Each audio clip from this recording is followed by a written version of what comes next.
अक्टूबर 2015 अपने ही घर में पहला वनडे मैच 5 रनों से हारकर टीम इंडिया अपना मुंह छिपा रही थी और दूसरा मैच भी साउथ अफ्रीका फतेह करने को तैयार थी। लेकिन माही की सेना ने अफ्रीका को मात देकर उस मैच को रोमांचक और यादगार बना दिया। तो इस मैच की शुरुआत हुई। MS धोनी ने टॉस जीतकर पहले बल्लेबाजी करने का फैसला किया। अब भारत की तरफ से रोहित शर्मा और शिखर धवन की धाकड़ सलामी जोड़ी मैदान पर आई। ये वही वक्त था जब भारत की बेहतरीन पारी भारत के त्रिमूर्ति के कंधों पर हुआ करती थी।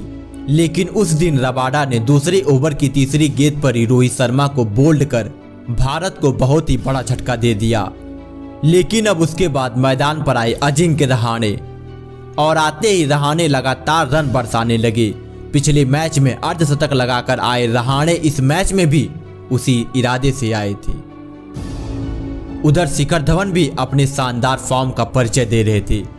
अब लगभग भारतीय पारी संभल चुकी थी कि उसी दौरान किसी की नजर लग गई और शिखर धवन 13वें ओवर में मॉर्नी मॉर्कल की गेंद पर JP डुबनी को कैच थमा बैठे।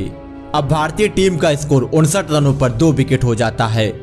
इसके बाद पिच पर आए विराट कोहली, जिनके सिवाय पिच पर होने से सामने वाली टीम दहशत में होती है। लेकिन उस दिन शायद किस्मत भी विराट कोहली से अपना मुंह फेर लिया था, क्योंकि जिस गेंद पर अजिंक्य रहाणे का कैच छूटा उसी गेंद पर विराट कोहली रन आउट हो गए। बहुत ही दुर्भाग्यपूर्ण रहा टीम इंडिया के लिए। इसी विकेट के साथ भारत की त्रिमूर्ति डगआउट में जा चुकी थी। इसके बाद खुद कप्तान MS धोनी रहाणे का साथ निभाने मैदान पर आते हैं, क्योंकि आज तो वैसे ही भारतीय टीम एक कम बल्लेबाज के साथ मैदान पर उतरी थी। अब धीरे धीरे पारी आगे बढ़ी कि रहाणे ने एक शानदार अपर-कट चौका लगाकर लगातार अपना दूसरा अर्धशतक पूरा कर लिया। धोनी रहाणे की जोड़ी ने कुछ हद तक टीम के ऊपर से दबाव को कम कर दिया था, परंतु 23वें ओवर में रहाणे भी इमरान ताहिर की जादुई गेंद पर बोल्ड होकर हक्का बक्का रह गए। ताहिर का जश्न मानो कत्ल कर रहा था। अब भारतीय टीम का स्कोर 22.3 ओवरों में 102 रनों पर 4 विकेट हो जाता है। अब मैदान पर MS धोनी और सुरेश रैना की आखिरी बल्लेबाज की जोड़ी होती है और अभी भी इस पारी का 28 ओवरों का खेल बाकी था। लेकिन सुरेश रैना अगले ही ओवर में मॉर्नी मॉर्कल की गेंद पर क्वाड बिहाइंड आउट हो गए। रैना के इसी विकेट के साथ भारत की आखिरी जोड़ी भी उम्मीदों पर खरा नहीं उतर सकी और बीच मझधार में टीम का साथ छोड़ दी। अभी तक तो इस पारी का आधा ओवर भी नहीं फेंका गया था, लेकिन बावजूद उसके आधी टीम पवेलियन में जा चुकी थी। इसके बाद अक्षर पटेल धोनी का साथ देने मैदान पर आए और आते ही कुछ अच्छे शॉट जरूर लगाए, लेकिन वो भी डेल स्टेन की खतरनाक गेंद पर LBW आउट होकर बची खुची उम्मीदों को भी चकनाचूर कर दिया।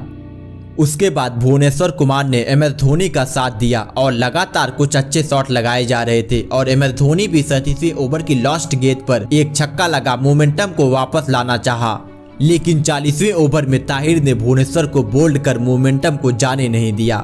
अब भारतीय टीम का स्कोर 40 ओवरों में 167 रनों पर 7 विकेट हो गया था और आखिरी उम्मीद के रूप में एक कप्तान सीना तान बीच मैदान में खड़ा था।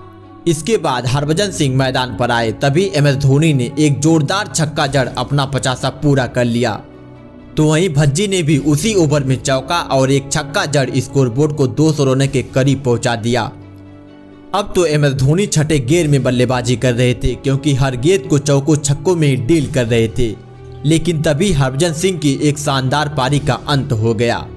अब मैदान पर उमेश यादव तो जरूर आए, लेकिन अगले ही गेंद पर क्वाड बिहाइंड आउट हो गए और इसी के साथ भारत का 9वां विकेट भी गिर जाता है और कप्तान MS धोनी एक तरफ खड़े होते हैं, क्योंकि अभी 3 ओवर बाकी था। फिर तो धोनी ने अकेले ही ताबड़तोड़ बल्लेबाजी करते हुए चौकों छक्कों की बरसात सी कर दी और टीम के स्कोर को 247 रनों तक पहुंचा दिया। MS धोनी ने मात्र 86 गेंदों पर 92 रनों की एक तूफानी पारी खेली, जिसमें 7 चौके और 4 छक्के भी शामिल थे। धोनी की पारी की ही बदौलत भारतीय टीम एक सम्मानजनक स्कोर तक पहुंच सकी। MS धोनी की इस बेमिसाल पारी के लिए पूरा स्टेडियम खड़े होकर धोनी का अभिवादन किया।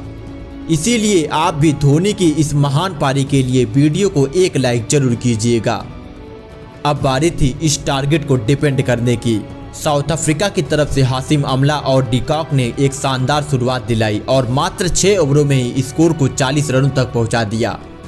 लेकिन 7वें ओवर में अक्षर पटेल ने हाशिम अमला को हमला करने से रोका धोनी के हाथों स्टंप करा के। उसके कुछ ही ओवर बाद हरभजन सिंह ने भी डिकॉक को बाउंड्री पर मोहित शर्मा के हाथों कैच करा दिया। लेकिन असली खेल तो अभी शुरू होना था, क्योंकि अब मैदान पर डीडी की जोड़ी होती है, यानी डुप्लेसिस और डुमनी। ये दोनों ही बल्लेबाजों ने लड़खड़ाती पारी को संभाल लिया। उसके बाद तो एक तरफ से डुमनी पूरी तरह से डोमिनेट कर रहे थे, तो वहीं दूसरी तरफ से डुप्लेसिस हर गेंदबाज को रिप्लेस करवा रहे थे और धोनी के किए धराए पर पानी फेरने का काम किए जा रहे थे और लगातार रनों की बरसात हो रही थी। लेकिन धोनी के लिए चिंता की बात यह थी कि यह मैच बहुत ही तेजी से भारत की पकड़ से दूर जा रहा था, क्योंकि अब साउथ अफ्रीका को 157 गेंदों पर मात्र 114 रनों की जरूरत थी और हाथ में 8 विकेट बाकी था। यहां से लगभग हर भारतीय फैंस अपनी हार कबूल कर चुका था।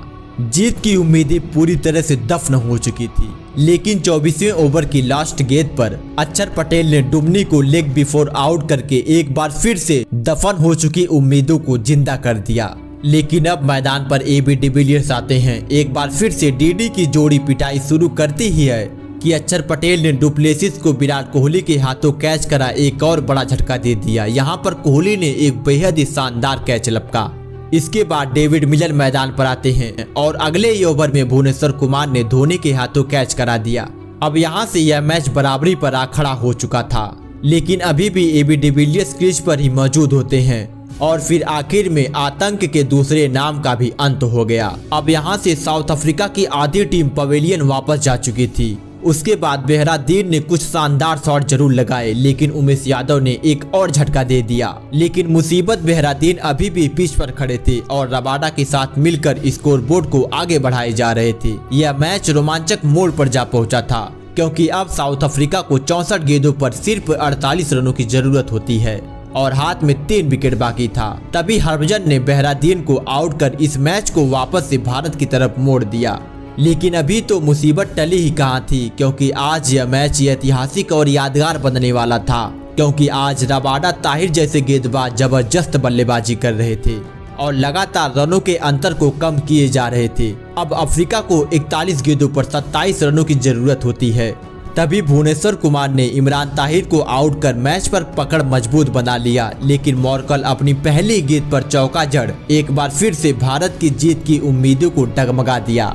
इस मैच की दिशा और दशा पल पल में बदलती जा रही थी, लेकिन आखिर में भुवनेश्वर कुमार ने मॉर्कल को आउट कर यह मैच तो जीता ही, साथ में पूरे स्टेडियम में खुशी का माहौल भी पैदा कर दिया। और इस प्रकार यह मैच हर भारतीय फैंस के लिए यादगार और ऐतिहासिक बन गया। और यदि यह वीडियो थोड़ी भी पसंद आई हो तो वीडियो को लाइक, शेयर और चैनल को सब्सक्राइब जरूर कीजिएगा। आपका अपना कीमती समय देने के लिए बहुत बहुत धन्यवाद।